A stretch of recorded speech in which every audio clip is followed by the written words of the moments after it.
Hello, नमस्ते everyone and welcome to my channel clarity connection. So friends, ये video follow up video है और इस वीडियो का जो टॉपिक है वो है लड़के की माँ या लड़की की माँ who is the bigger villain in a marriage. ठीक है, और इस फॉलो अप वीडियो में हम लड़के की माँ को डिस्कस करेंगे, जिस केस में हमने अभी इससे जो पहले का वीडियो है लड़की की माँ वाला, उसमें हमने उनको डिस्कस करा है और उस वीडियो का लिंक मैं ऊपर आई बटन में दे दूंगा, तो उस वीडियो को भी आप देख लीजिएगा। अब लड़की की माँ डिस्कस हो गई, अब हम इसमें डिस्कस करने वाले हैं लड़के की माँ को और डिफरेंट क्या एस्पेक्ट्स उसके उनके रहते हैं एंड एक राइट अप्रोच क्या होना चाहिए शादी के बाद उनका, एंड क्या उन प्रॉब्लम्स या थ्रेट्स वो फील करती हैं जिसकी वजह से कलेश होने के चांसेस होते हैं और उसका क्या एक राइट सॉल्यूशन है वो देने की कोशिश करेंगे। सो स्टार्ट करते हैं। अब जो लड़के की माँ है, फर्स्ट ऑफ ऑल जो नॉर्थ इंडिया में जो फैमिलीज़ में कल्चर है, वहाँ पे लड़कों को ज़्यादा फैमिलीज़ में इम्पोर्टेंस, ज़्यादा वेटेज दी जाती है फ्रॉम द वेरी बिगनिंग। ठीक है, और ऐसा सीन हो जाता है कि लड़के की सबसे बड़ी अचीवमेंट ही ये है कि वो लड़का पैदा हो गया, बस बाकी वो कुछ करे या ना करे, तो लड़का सिर्फ लड़का जैसा पैदा हो गया, यही सबसे बड़ी अचीवमेंट होती है। एंड इस बेसिस पे ही जो लड़के की माँ होती है ना, तो वो जब शादी हो रही होती है तो शादी के दौरान जो लड़के की माँ होती है तो उनका ये एटीट्यूड होता है कि एक बार बस शादी हो जाने दे, उसके बाद तो मैं देख लूँगी, जो आ रही है उसको मैं देख लूँगी, तू तो बस शांति रख, तेरे आगे मैं खड़ी हूँ। ठीक है, तो इस टाइप से उनकी अपब्रिंगिंग के दौरान या डिफरेंट डायरेक्टली या इनडायरेक्टली इस टाइप की थॉट्स या मेंटेलिटी उनकी डेवलप लड़कों की हो जाती है। तो शादी होती है तो लड़की की माँ एकदम आई विल प्रोटेक्ट यू वाले मोड में होती है और सामने से जो आ रहा है उसको देख लेंगे। तो जैसे लड़की की माँ ने शादी को एक बैटल फील्ड की तरह बना दिया था लड़की के दिमाग में, उसी तरीके से यहाँ पे भी जो लड़के की मदर हैं वो भी शादी को एक बैटल फील्ड की तरह ही ट्रीट कर रही हैं एंड सामने से जो वो बहू आ रही है उसको एक एनिमी की तरह ट्रीट कर रहे हैं, जिसके अटैक को काउंटर करने के लिए ये अब लड़के के आगे खड़ी हैं एंड लड़के को प्रोटेक्ट कर लेंगी, लड़के को कुछ नहीं होने देंगी। तो अब इसमें 3-4 एस्पेक्ट्स हैं, जिसमें तो पहला एस्पेक्ट ये है कि वो लड़के की प्रोटेक्शन के लिए वो आगे खड़ी हैं, तो ऑलरेडी वो ज़्यादा खूंखार हैं। अब ज़्यादा खूंखार हैं क्यों? क्योंकि उनको आने वाले वो जो है पापा की परी जो बहू है उसको उनको कैप्चर करना है। अब ये जो लर्निंग्स उनको मिली या ये जो उन्होंने स्टेप उठाया या ये जो उनका जो भी उनका शादी को लेके ये जो अप्रोच बन गया, ये बना क्योंकि उनका एक्सपीरियंस जो रहा उनकी शादी के टाइम पे, उनकी मैरिड लाइफ जो 30-40 साल कटी, वो कैसे कटी? वो हस्बैंड के सास ससुर के नखरे उठाते हुए कटी, फरमाइशें पूरी करते हुए कटी और अत्याचार सहन करते हुए कटी। और लड़की की माँ की तरह भी उनकी फैमिली से भी उस ज़माने में वो बैकअप, वो सपोर्ट नहीं था, उनको भी यही कह के विदा किया गया भाई कि हम तो विदा कर रहे हैं बट अब तेरी उठेगी तो वहाँ से अर्थी ही उठेगी, ये कह के उनको भी विदा किया गया। एंड लीगल सिस्टम को एक्सेस करने के लिए घर के बाहर उनका जाना आना नहीं था, उनका कोई रास्ता नहीं था, तो वो चीज़ की वजह से वो दबी रही इतने साल उन्होंने उस चीज़ को बर्दाश्त करा। ठीक है, एंड उसमें वो डिपेंडेंट भी थी अपने पति पे, बिकॉज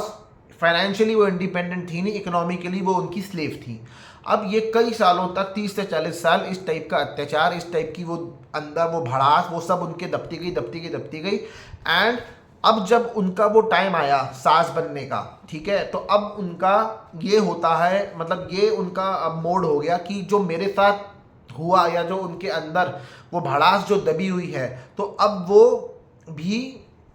उस बहू पे, जो आने वाली बहू है, उसको उसी ढंग से कंट्रोल या कैप्चर करने की फिराक में रहती हैं, जिस टाइप की कंट्रोल या कैप्चर होके उन्होंने 30 से 40 साल गुजारे अपने सास ससुर से। तो अब वो ये चाहती हैं जो मेरे सास ससुर ने मेरे साथ करा, अब मैं वो चीज़ अपनी जो ये बहू आ रही है बेटे की वाइफ, अब मैं ये चीज़ अब इसके साथ करूँगी। ठीक है, तो ये इनका ये मतलब इस वजह से ये इस टाइप से उस चीज़ को ट्रीट करती हैं कि बेटा अब तू रहने दे, अब तू चिंता मत कर, नाउ अब मैं उसको देख लूँगी। तो यहाँ से वो खूंखार हो जाती है सामने से आने वाली जो आ रही है, और वो भी खूंखार है क्योंकि उसकी माँ ने जो उसको ट्रेनिंग दी है उसने उसको खूंखार बना दिया है। तो यहाँ पे अब ये शादी एक बैटल होने वाली है जहाँ पे दोनों पार्टीज आपस में भिड़ने वाली हैं एंड तमाशा होने वाला है। अब क्या है दूसरा एस्पेक्ट इसमें लड़के की माँ का ये है कि वो टाइम टाइम पे जब भी कुछ लेन देन होता है किसी भी फंक्शंस में, किसी भी ओकेजन में, कोई भी आने जाने के ऊपर, मिलने मिलाने के ऊपर, तो जो लड़के की मदर हैं वो एक स्केल का काम करती हैं। स्केल जिससे हम लेंथ नापते हैं ना, स्केल, उस टाइप के स्केल से वो स्केल की तरह बन जाती हैं और वो हर लेन देन को मेजर करती हैं कि ये कम है, ये ज़्यादा है, ये ऐसे दिया, ये वैसे दिया, ये तो बहुत ख़राब है, ये तो बहुत घटिया है। हम अपने रिश्तेदारों को क्या बोलेंगे कि क्या आया सामने वाले से, क्या आया लड़की वालों के यहाँ से। तो इस टाइप का जो ये कंपैरिजन टाइम टाइम पे करती हैं। और शादी के स्टार्टिंग के कुछ सालों में काफ़ी बार लेन देन होता है क्योंकि फेस्टिवल्स जितने भी पड़ते हैं उन सब में कुछ ना कुछ आता है जाता है और लड़की वालों के यहाँ से आता है।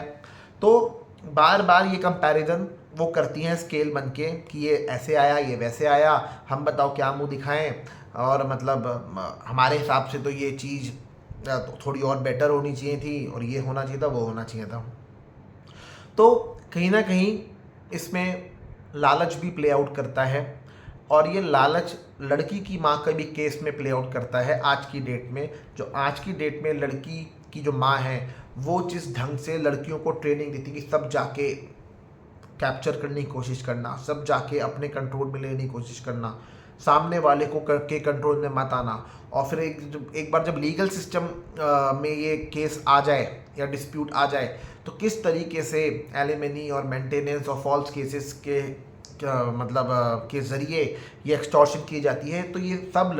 लड़की वाले या लड़की वालों की फैमिली के द्वारा की जाती है जब ये लालच फैक्टर वहाँ प्ले आउट होता है। और जब ये लालच फैक्टर यहाँ प्ले आउट होता है उस टाइम पे ये चीज़ इस ढंग से यहाँ प्ले आउट होती है जब ये स्केल बन के कंपैरिजन किया जाता है। अब ये जब स्केल बन के कंपैरिजन किया जाता है तो लड़के के दिमाग में टाइम पे नेगेटिव फीलिंग्स लड़की और लड़की वालों की फैमिली की के मतलब के लिए उसके दिमाग में आ जाती हैं, और वो कहीं ना कहीं उसके मैरिज को अप्रोच करने के तरीकों पे इम्पैक्ट डालती हैं। ठीक है, तो ये दूसरा एस्पेक्ट हो गया जहाँ वो स्केल की तरह काम करती हैं। अब थर्ड एस्पेक्ट ये है loss of attention and control. शादी से पहले ये जो लड़का है और जो इसके पिताजी हैं, जो उनके पति हैं, एंड अगर इस लड़के का कोई छोटा भाई भी है, तो सपोज ये जो 3 मेल मेंबर्स हैं इनकी अनडिवाइडेड अटेंशन पहले उस मदर को मिलती थी जो लड़के की माँ है। लड़के की माँ को पहले इन तीनों की अनडिवाइडेड अटेंशन मिलती थी। पूरे घर पे क्या चीज़ होगी, किस रंग के पर्दे लगेंगे, किस रंग का कुशन कवर लगेगा, कौन सा शो पीस यहाँ रखा जाएगा, कौन सा शो पीस वहाँ रखा जाएगा, अगर एक सोफ़ा है तो उसमें 3 कुशन लगेंगे कि 2 कुशन लगेंगे, ये सब कुछ, कौन सी क्रॉकरी कब यूज़ होगी, किचन में कौन सा बर्तन कहाँ रखा जाएगा, ये सब कुछ एक जने के कंट्रोल में होता है और वो होता है लड़के की माँ। अब जब ये बहू रानी आती हैं, ये उम्र में यंग होती हैं, सुंदर होती हैं, गुड लुकिंग होती हैं, बाल अच्छे होते हैं, सुनहरे होते हैं, अच्छे लगते हैं, पर ऑन द अदर हैंड जो लड़के की माँ है उनकी उम्र हो चुकी है, ओल्ड एज के साइंस मुंह पे दिखते हैं, झुर्रियाँ दिखती हैं, और अगर घुटनों में भी प्रॉब्लम है, घुटनों में भी दर्द है, तो वो ऐसे लंगड़ा के और टेढ़ा हो के चलती हैं। पर जो लड़की है उसकी चाल ठीक है और वो मतलब फिज़िकली भी मतलब शेप में है। लड़के की माँ है वो बिडॉल हो चुकी हैं, बाल उड़ चुके हैं, सफ़ेद हो चुके हैं, तो फिज़िकली बहुत डिफरेंस आ चुका है। सेकेंडली जो लड़की है एकदम अभी मतलब उसकी नई एनर्जी है, एक नई रौनक है जिससे वो आती है और काम करती है और साथ रहती है। तो वो सब जो चीज़ है, जो उसकी एनर्जी लेवल और जो फिजिकल फैक्टर्स जो हैं, ये सब की वजह से जिससे उसकी शादी होती है, वो जो उसका हस्बैंड होता है, वो जो लड़का होता है, वो तो उसका दीवाना होता ही होता है। पर इन सब चीज़ों से जो अटेंशन उसको ससुर जी की भी मिलती है, देवर की भी मिलती है, क्योंकि एक नई एनर्जी, एक नई रौनक उस एनवायरनमेंट में उसके थ्रू आ जाती है। अब ये सब जब हो जाता है तो जो ये लड़के की मदर है, ये यही सोचती रहती है कि यार ये अटेंशन तो पहले मुझे मिलती थी, ये चीज़ तो पहले ये सब मेरे को अनडिवाइडेड अटेंशन दे, तो उनको क्या है ना, उनको इनसिक्योरिटीज आने लगती है कि मेरे हाथ से तो जैसे सब कुछ छिनता जा रहा है, मेरे हाथ से सब कुछ निकलता जा रहा है, निकलता जा रहा है। तो अब वो निकले ना और वो कंट्रोल वापस से रीगेन बनाए रखें अपना इस पूरे घर पे, वो क्या करती हैं, अब इस लड़की को टाइम टाइम पे अलग अलग मौक़ों पे टॉन्ट मारती हैं, कमेंट्स मारती हैं, दूसरे लोगों की नज़रों में नीचे करती हैं, ठीक है, कि तुमने तो चाय ऐसी बनाई, खाना ऐसा बनाया, उससे ठीक से बात नहीं करी, पापा से भी कोई ऐसे बात करते हैं और ऐसे बात की जाती है, वैसे बात की जाती है, ठीक है, इस टाइप से उसको नीचा दिखाती हैं। अब इसके अलावा अब ऊपर से वो नई लड़की वर्किंग भी है, ठीक है, अर्न भी कर रही है, आप वर्किंग भी नहीं हो, अर्न आप आज भी कुछ नहीं कर रही हो, आप 30 साल पहले भी कुछ नहीं कर रही थी, आपने कभी अर्न भी नहीं करा, तो वो आपके हस्बैंड पे उतनी डिपेंडेंट भी नहीं है, तो उसके हिसाब से उसका एटीट्यूड, उसकी चॉइसेस, उसके काम करने का ढंग, उसकी मतलब उसकी भी फरमाइशें उतनी ही वो लड़का बर्दाश्त भी करेगा, और मतलब दोनों संग संग कोई भी चीज़ को सॉर्ट आउट करने की अगर बात करेंगे, तो ऐसा नहीं है कि मैं पति हूँ तो मेरी चलेगी, वो वाला फैक्टर वो भी नहीं होगा। तो ये जो मदर हैं लड़के की, इनको अपना लॉस ऑफ कंट्रोल होने लगता है, जिस वजह से इनको इनसिक्योरिटी आने लगती है, और वो अलग अलग टाइम पे अलग अलग टाइप से इनको टॉन्ट और कमेंट मारने इनके चालू हो जाते हैं। दूसरा क्या होता है, इस कंट्रोल को रीगेन, ये कंट्रोल अपना बनाए रखने के लिए ये जो लड़की है, ये जो बहू है, ये कभी भी अपने मन से, ये चाहे अगर कर्टन्स बदलना तो ये नहीं बदल सकती, ये शो पीस यहाँ की बजाय यहाँ रखना तो ये वो नहीं कर सकती, क्रॉकरी को कोई दूसरी क्रॉकरी लगा के मतलब यूज़ नहीं कर सकते,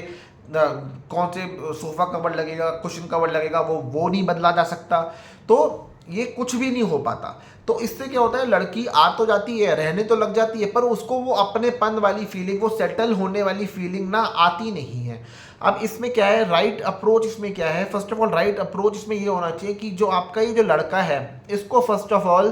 तू तो बस लड़का ही पैदा हो गया, यही बहुत बड़ी बात है, प्लीज़ इस फोबिया से इस लड़के को इस फोबिया में मत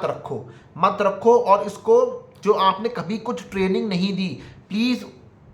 उसको कुछ ट्रेनिंग दो, और वो ट्रेनिंग किस टाइप की है। एंड ये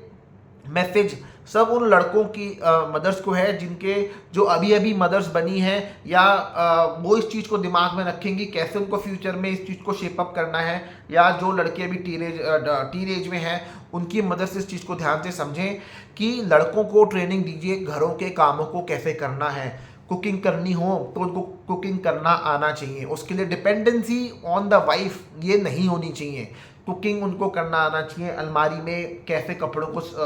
सॉर्ट आउट करके रखना है, अलग अलग सेक्शंस में कैसे कैसे चीज़ों को रखना है, किस ड्रॉर में क्या रखना है, किस ड्रॉर में क्या रखना है, अपना मतलब रूम को उठने के बाद अपने बेडशीट को फोल्ड करना, बाथरूम को साफ़ करना, वॉशिंग मशीन में कपड़े लगाना, कपड़े लगा के कैसे चलाया जाता है, फिर कपड़े कैसे निकालने हैं, कैसे निकाल के कैसे सुखाने हैं, सुखाने के बाद उसको तय कैसे करना है, फिर प्रेस कैसे करना है, ये सब चीज़ों की ट्रेनिंग लड़कों को होनी चाहिए, क्योंकि लड़के ये सब कामों के ऊपर अर्न भी कर रहे हैं, ठीक है, पर जो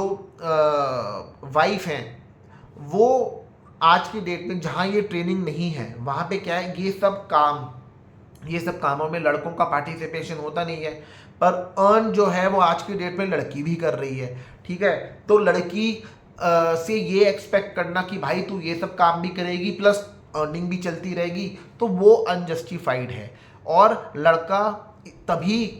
कंट्रीब्यूट कर सकता है घरों के कामों में, बच्चों के कामों में और किचन के कामों में तब जब उसको भी ये सब चीज़ें आती होंगी। और अगर वो इन सब चीज़ों के लिए अपनी वाइफ पे डिपेंडेंट है ना, तो वाइफ के पास भी चांस है इस डिपेंडेंसी को एक्सप्लॉइट करने का। तो क्यों ऐसी चीज़ आगे के लिए ओपन छोड़ रहे हो, जिसमें कि पोटेंशियल है कल को जाके आपकी मैरिड लाइफ, आपके बच्चे की मैरिड लाइफ को वो डिस्टर्ब कर दे। तो राइट अप्रोच ये है कि अपने बच्चों को, अपने लड़कों को ट्रेनिंग दीजिए। उसके बाद जो मैरिड कपल है, लड़के की माँ, प्लीज़ उस जो बहू रानी आई है प्लीज़ उसका वेलकम करो। वो एक न्यू मेंबर है, उसके लिए ये सारा सेटअप, ये सारा एनवायरनमेंट एक नया सेटअप है। उसको उसके दिमाग, उसके मन में पहले ही कई हेजिटेशंस होंगी, कई डाउट्स होंगे, ऊपर से आपका भी वो टॉन्ट आ जाना, कमेंट आ जाना और कंट्रोल दिखाने वाला एटीट्यूड आ जाना। वो ये सब चीज़ें उसके सेटलमेंट, उसको अपने आप को सेटल करना, अपने आप को कंफर्टेबल फील कराना में बहुत बड़ी रुकावट बन जाएगी। तो उसके कंफर्ट का ध्यान रखें, वो कैसे कंफर्टेबल फील उसको कराया जा सकता है, कैसे वो आराम से सेटल हो सकती है, उसके रास्ते निकालें और उसके लिए कुछ अलग ढंग से सोचें, ना कि कैसे मैं इसको नीचे दिखा दूं, कैसे मैं इसको ऐसे बोल दूं, वैसे बोल दूं, ऐसे सोचें। तो इस वीडियो के एंड में ये एक राइट अप्रोच है, और लड़कों के लिए राइट अप्रोच ये है कि भाई मम्माज बॉय बन के मत रहो, ठीक है। एंड मम्मा बॉय वाला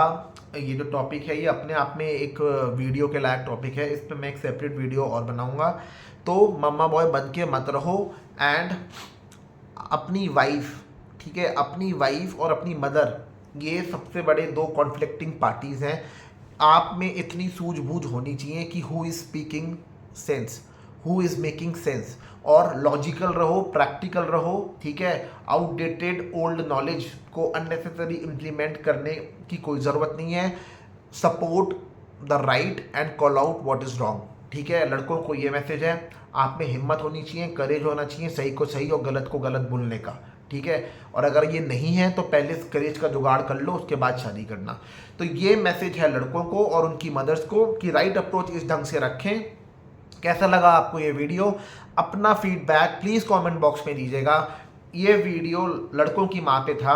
और उनके क्या वो डिफरेंट एस्पेक्ट्स हैं जिसकी वजह से विलन वाला वो रोल निभाती हैं। एंड ये कमेंट बॉक्स में प्लीज़ जितने भी मेल मेंबर्स हैं या फीमेल मेंबर्स हैं जिन्होंने भी ये चीज़ एक्सपीरियंस करी है अपनी मैरिड लाइफ में, प्लीज़ अपना फीडबैक कमेंट बॉक्स में दीजिएगा। वीडियो को लाइक एंड शेयर ज़रूर कीजिएगा एंड चैनल को सब्सक्राइब ज़रूर कीजिएगा। अब एक और वीडियो इसमें अब फॉलोअप में आएगा जिसमें who is the bigger villain, इसका एनालिसिस करेंगे और वर्डिक्ट आउट करेंगे। तो इस वीडियो को लाइक एंड शेयर करिए एंड चैनल को सब्सक्राइब ज़रूर करिए। Thank you so much.